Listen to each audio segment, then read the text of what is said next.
us now for the first exciting episode of The Adventures of Dr. Doolittle.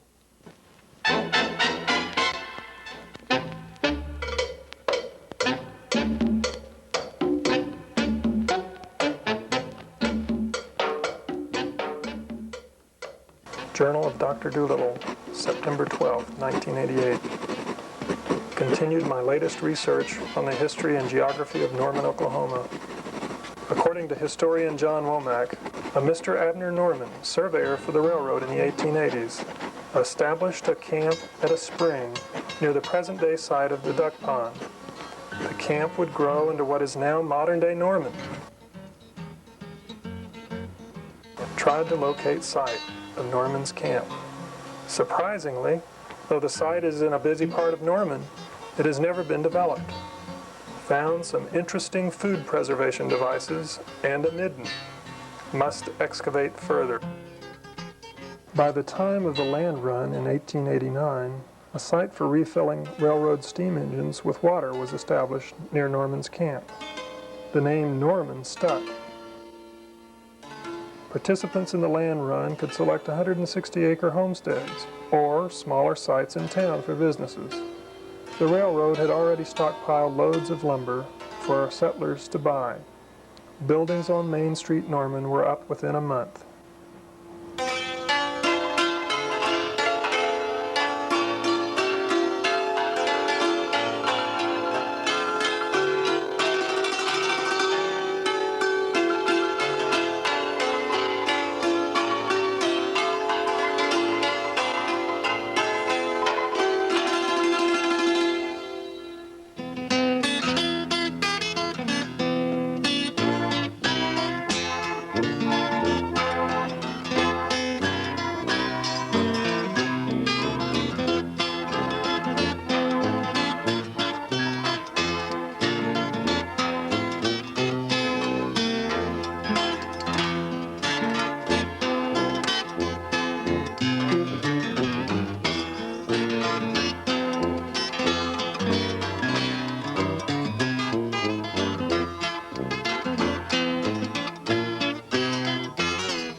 Early maps show that the Norman area was a tall grass prairie.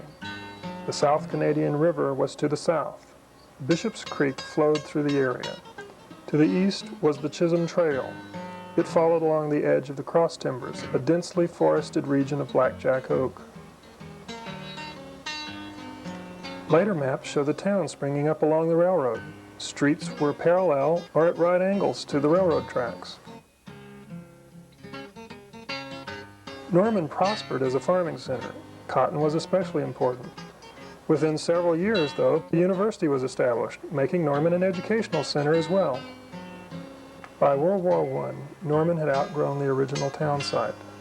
New streets were established along the north-south, east-west section grids, as opposed to the old system.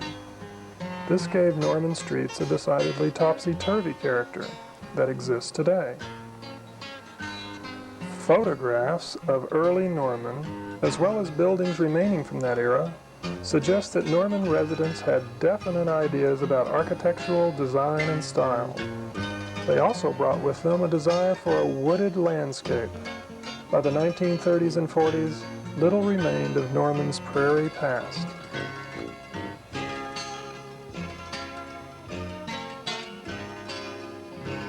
I have been made increasingly aware of the role geography has played in the shaping of Norman's past, present, and future.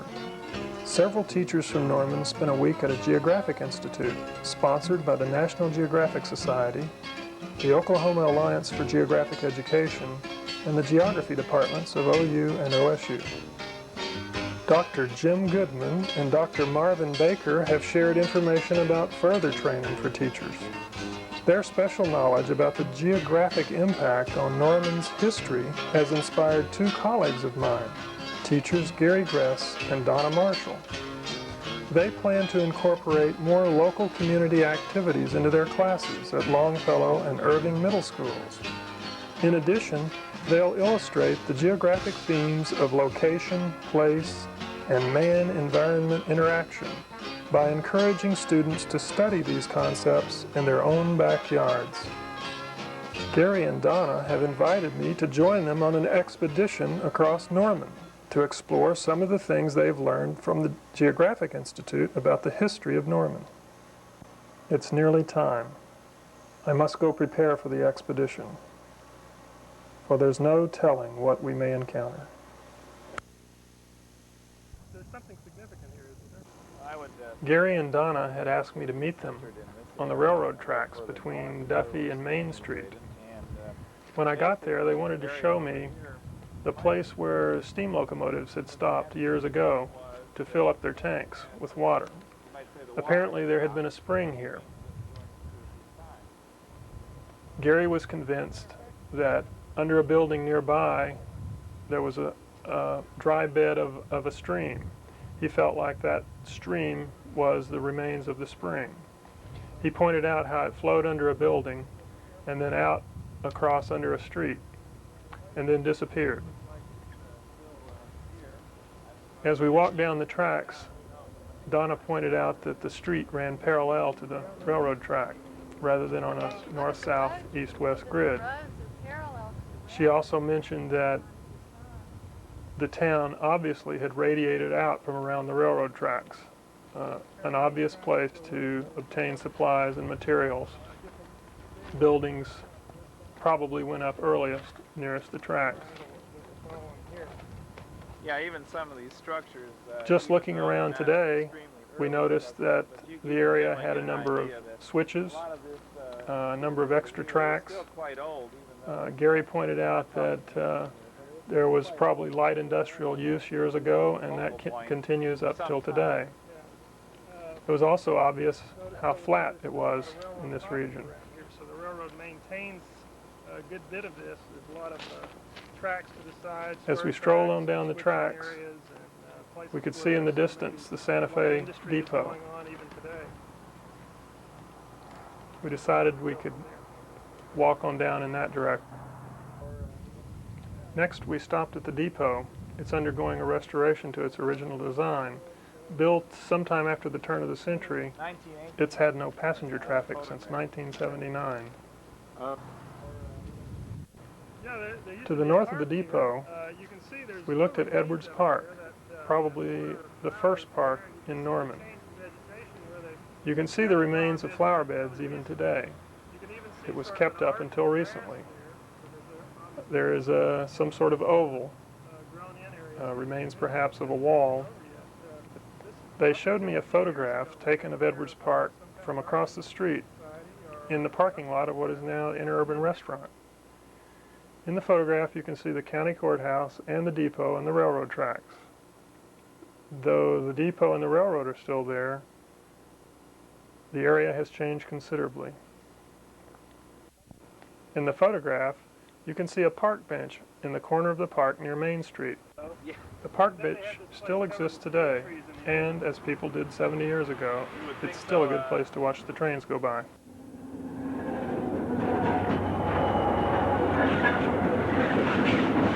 We then strolled down to the corner of Main and Peters. They showed me an old photograph of the way things looked almost 100 years ago. Things have certainly changed since then. Cotton farmers bringing their harvested cotton to gin made this the busiest intersection in Norman.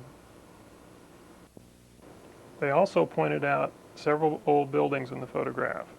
One, the Cary Lombard Lumber Company, built in 1894, is currently undergoing an extensive renovation and restoration.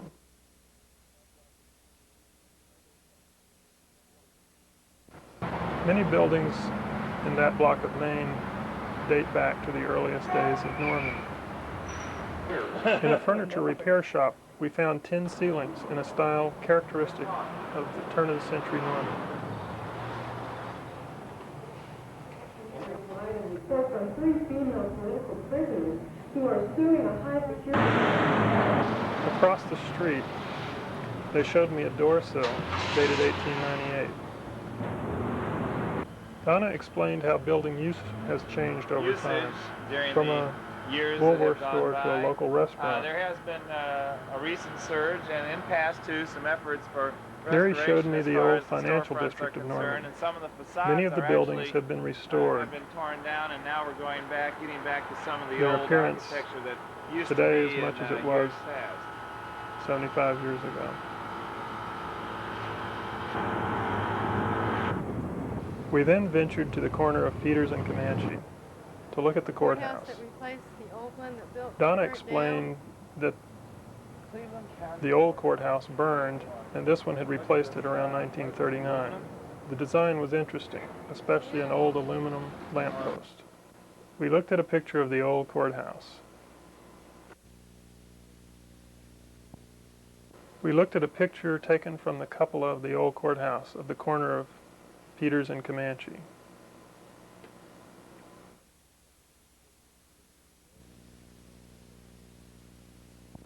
Gary had done some nifty detective work to determine where the picture had been taken. He had a photograph of East Side School, which he knew was built on the site now occupied by Jefferson Elementary School.